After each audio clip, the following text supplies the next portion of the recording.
안녕하세요. 김태훈의 현미한 투자자 방송 시작하겠습니다. 오늘은 LS 세미콘에 대해서 말씀드리겠는데요. 이 LS 세미콘은 LG 디스플레이의 그 디스플레이 구동하는 반도체 칩을 생산해서 납품하는 업체입니다. 이걸 OLED DDI라고 그러는데요. 이 DDI 칩은 전 세계에서 여러 기업들이 생산을 하고 있습니다. 그 중에서 이제 우리나라 기업이 꽤 많은 편이긴 한데, 그래도 이제 우리나라에 삼성 디스플레이와 LG 디스플레이라는 세계적인 디스플레이 업체들이 있기 때문에 여기에 이 DDI 반도체 칩을 납품하는 업체들이 많은 거죠. 그 중에서 삼성전자 시스템 LSI는 삼성 디스플레이랑 같은 가족사이기 때문에 가장 많은 물량을 납품하고 있고, 그 다음에 LG 디스플레이를 통해서 애플 아이폰이나 아이패드에 디스플레이를 납품하고 있기 때문에 LX 세미콘이 2022년 같은 경우는 뭐 1분기까지만 해도 이 세계 2위를 했었죠. 그러면 그 2022년부터는 3년부터는 역전된 걸로 노바텍이 삼성 물량을 더 수주하면서 중국 쪽 물량하고 해서 그 자리를 바꾼 걸로 알려져 있습니다. 이거는 공급망 문제 때문에 이런 일이 발생하게 된 건데요. 원래 전통적으로 그러니까 삼성 디스플레이 납품하는 업체들과 LG 디스플레이 납품하는 업체들은 이 기술이 서로에게 노출되지 않기 위해서 서로 아예 공급망이 분리되어 있었습니다. 그랬다가 중국 쪽에 이 공급망 문제가 발생하면서 삼성전자 시스템 LSI 쪽에서 주로 납품받았던 삼성 디스플레이가 LX 세미콘에게 이 일부 물량을 납품해 줄 수 있는지 의향을 타진한 거죠.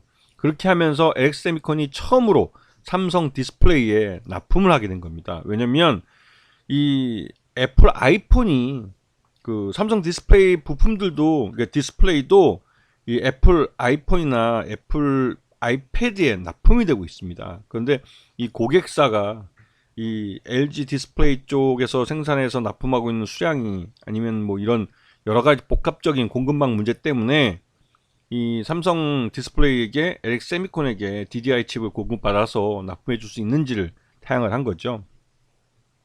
이것 때문에 기존에 오랫동안 관행적으로 딱 막혀 있었던 삼성 디스플레이와 LG 디스플레이의 구동모드 칩, 이 DDI 칩을 납품하는 이 업체들의 이 경계선이 무너지기 시작했습니다. 여기다가 가장 최근에 그 매그나 칩이 중국 업체에 매각될 수 있다, 이것 때문에 더더욱 이 매그나 칩은 삼성 그 디스플레이 납품을 하던 업체였기 때문에 이런 면에서 이 매그나 칩의 자리를 대신할 그 다른 기업이 필요하기도 했던 것 같습니다. 그래서 LX 세미콘이 삼성 디스플레이도 일부 납품한다는 사실을 기억해 두셔야 되고, 그래서 그렇지만 작년 실적은 좀 재작년보다는 좀 실망스러운 수준이었어요. 연간으로 따져서 2023년 그 온기로 매출 외형도 줄고 영업이익도 줄어들고, 그다음에 당기 순이익도 줄어든 모습이에요.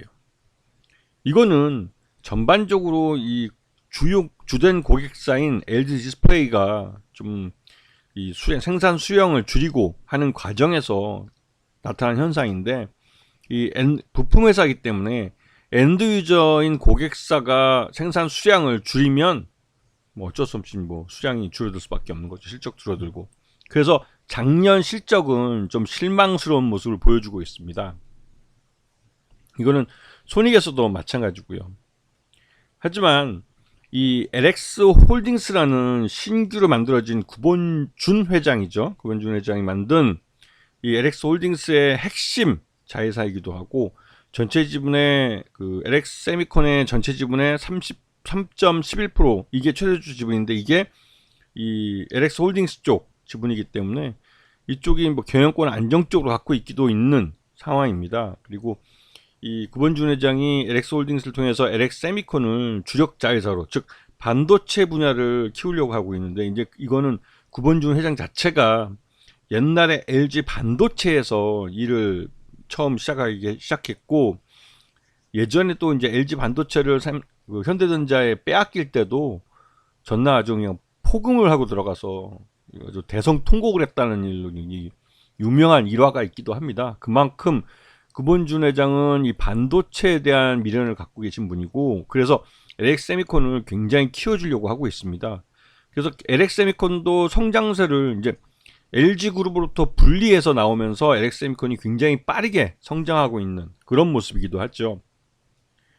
그리고 2023년 실적 기준으로 봤을 때 적정 주가는 12만 5천 원 정도로 평가되는데, 이 실적은 부진하긴 했지만 전반적으로 이 회사의 이런 그 DDI 칩뿐만 아니라 자동차 전장 쪽 반도체로의 이 사업 영역을 확장하려는 노력, 물론 거기에는 그만큼 개발비나 또 새로운 마케팅이나 이런 데 들어가는 비용은 발생합니다. 하지만 기존 LG 디스플레이에 의존하는, 또 디스플레이 구동칩인 DDI에 의존하는 이런 어쩌면 단일 사업에 의존하는 사업 구조에서 이젠 자동차 전장 쪽 반도체라는 새로운 시장을 열어가면서 이 수익을 다각화하는 그런 의미가 있죠. 그래서 LX세미콘은 이 구본준 회장이 X그룹 중에서도 가장 핵심적으로 키우려고 하는 회사이기도 하고, 또한 성장성이 굉장히 큰 업체이기도 합니다. 그래서 이 LX세미콘은 향후 이런 그 성장성을 주가에 반영하면서 커갈 수 있기 때문에 지금 현재로서는 지난 4분기, 그러니까 지난 3분기 때부터 시작된 그 LG 디스플레이의 이런 실적 둔화, 그거에 영향받은 바가 큰 부품업체이긴 합니다. 하지만 향후 앞으로의 성장성에 대한 기대감을 갖게 하는 회사이기도 하죠. 이런 부분들을 잘 보시고, 주식 투자는 과거의 수치에 기준을 두는 게 아니라 미래의 수치에 미래 성장성에 기대감을 갖고 투자한다는 점을 분명히 기억하셔야 되는 겁니다. 아시겠죠? 자, 오늘 방송 여기서 마치겠습니다. 감사합니다.